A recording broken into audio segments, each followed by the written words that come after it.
stage, Bryson found that cleavage stage embryos who managed to give a successful pregnancy has a low amino acid profile. Stoll found that amino acid profile enabled to distinguish between viable and non-viable cryopreserved embryos, and Sturmy found the DNA damage in the pre-implantation embryo has a relation to the amino acid profile as well. And finally, Helen Picton showed in her paper that amino acid profile enabled to diagnose those embryos with chromosomal abnormality. So again, I'm just going to show some example of what we found. In this part of our study, we compared our amino acid profile to the most technique that's used by the IVF clinic, which is the morphological assessment. So we can see for the first embryo that its morphological assessment showed that this embryo is really growing well, started from 2 cell, 5 cell, and then reached to the morella and suddenly arrested before the blastocyst stage. And the second embryo as well started from 2 and 4, 8 morella, and again arrested. When we went to its metabolic profile, we found that the metabolic profile or the amino acid profile of the embryo just went crazy. The embryo was consuming and producing the amino acid in a very large amount. And sometimes for some amino acid, for example, for the glutamine, it was consumed the amino acid the first day and suddenly start to produce it and go back and consume it. And for the alanine, the same, and for the arginine as well. For the second embryo, the situation was the opposite. The embryo was too quiet, was barely consuming any amino acid at the first stage of its development. And suddenly, before the blastocyst stage, the embryo just went crazy again and had a very highly active amino acid profiling.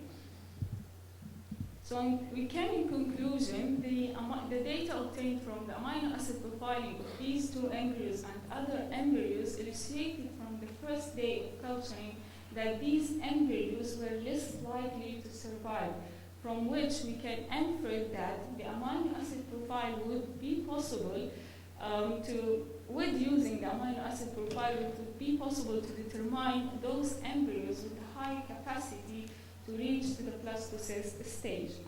But as any other method, it really has some disadvantages, as complex equipment is really required to separate the amino acid, and dedicated technical staff need to be there to analyze all these data and information, and can really read the data and get the final conclusion, which would be a really cost prohibitive. And maybe another disadvantages could be a problem for the IVF clinic, that each embryo needs to culture singly in the media without any other embryos together.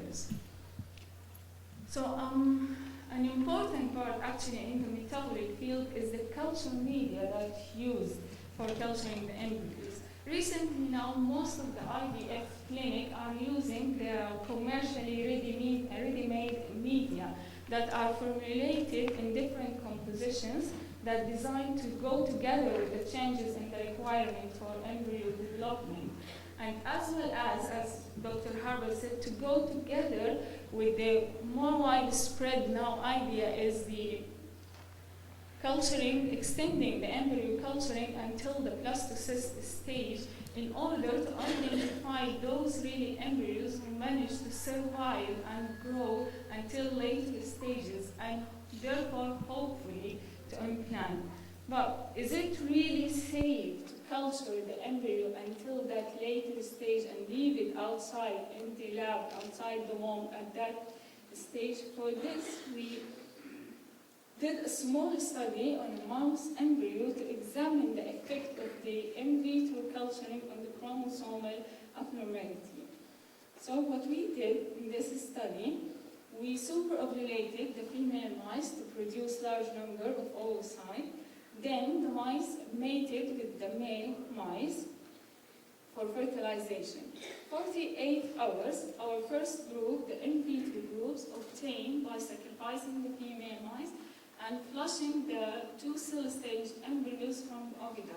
These embryos were then cultured in vitro until they reached the blastocyst stage, Then the whole embryos were spread on the slide for fish analysis. Our second group, the in vivo group, was obtained directly by flushing the embryos from the uterus without any further in vitro culturing, and then again the whole embryos were spread on the slide. Just would like to put a hint here that we meant in this experiment to make the only difference between the two groups is the type of culturing. We meant to have our fertilization by mating the male and the female mice, so to exclude any chromosomal abnormality that could result from the hormonal stimulations or from the in vitro fertilizations. As I said, we then analyzed all the embryonic nuclei using the FISH technique. And what we found in our result, the analysis of the mosaicism between the in vitro and in vivo group really demonstrated a very high significant difference. 31% of the embryos were mosaic in the in vitro group and only 8% in the in vivo group. But what happened is our results have been criticized by some people about our techniques, so we repeated again the same experiment using the same mouse strain, the same technique, everything is the same except we did it in a different lab with another group, and again we still got the same result, that the percentage of abnormality was very high in the in vitro group, and we get at the end a really high significant difference between both of them. Also, the in vitro group showed some type of complex abnormality and mosaicism that hadn't been seen in the in vivo group, and 79% of our abnormal mosaic embryos really had a good morphological assessment. So we concluded that the in vitro murine embryos had a high level of mosaicism, similar to what had been reported for human embryos. The very high percentage of abnormal embryos, that 79% of them had a good morphological assessment, made us conclude that morphological and cleavage stage assessment shouldn't be taken as the sole criteria for transferring the best embryos. And finally, really the culturing conditions might be responsible for inducing chromosomal abnormalities, and really future studies need to be conducted to determine what exactly influence these chromosomal abnormality, perhaps by studying each one of these parameters independently in relations to the chromosomal abnormalities. Finally, just would like to say that our work just has been accepted for publishing at RVN Online Journal. The last non-invasive technique that I'm going to talk about is the time-lapsing on embryo filming. Okay. It's an automated, non-invasive method of monitoring the development of IVF cleavage stage, so the embryo just arrested and get a high degree of fragmentations.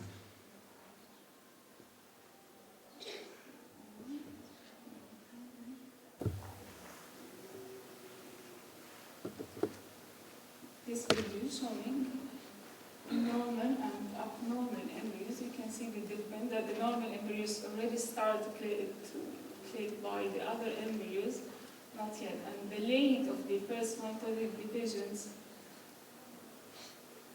lead to a really high degree of fragmentations of this embryo.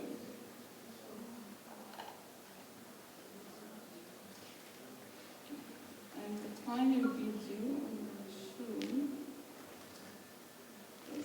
this embryo had really abnormal cytokinesis, start to divide and then stop again. So that caused that this embryo is really arrested at the first cell stage. It didn't continue to developing. So in my opinion, this technique really enables you to know which embryo is going to develop and survive from the first day of culturing. And watching the embryos as it grows and divides at all times, it really gives a more clear picture of its health than just rather viewing the embryos at single point in a time using the morphological assessment.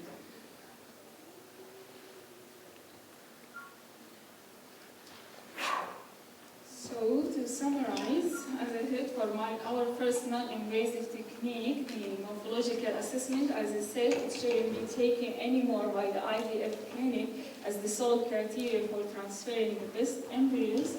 And the great potential of the amino acid metabolic profile to lead really a biomarkers for embryo viability need to be fully realized.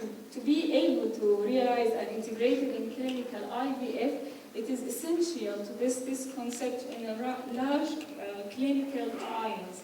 And finally, the time-lapse imaging of pre-implantation embryos appears to be a really promising and developing technique in the field of reproductive biologies, and also need to be evaluated in the future clinical studies. Finally, I would like to thank all the PGD teams at the Institute of Child Health and the University College of London, and all peoples who support us with the mouse embryo samples, and London Fertility Centers for giving us all the human embryos, and the peoples in the University of Leeds where we carried out our work for the amino acid profiling, and the big thanks, of course, to the Center of Excellence for sponsoring my scholarship to do my PhD.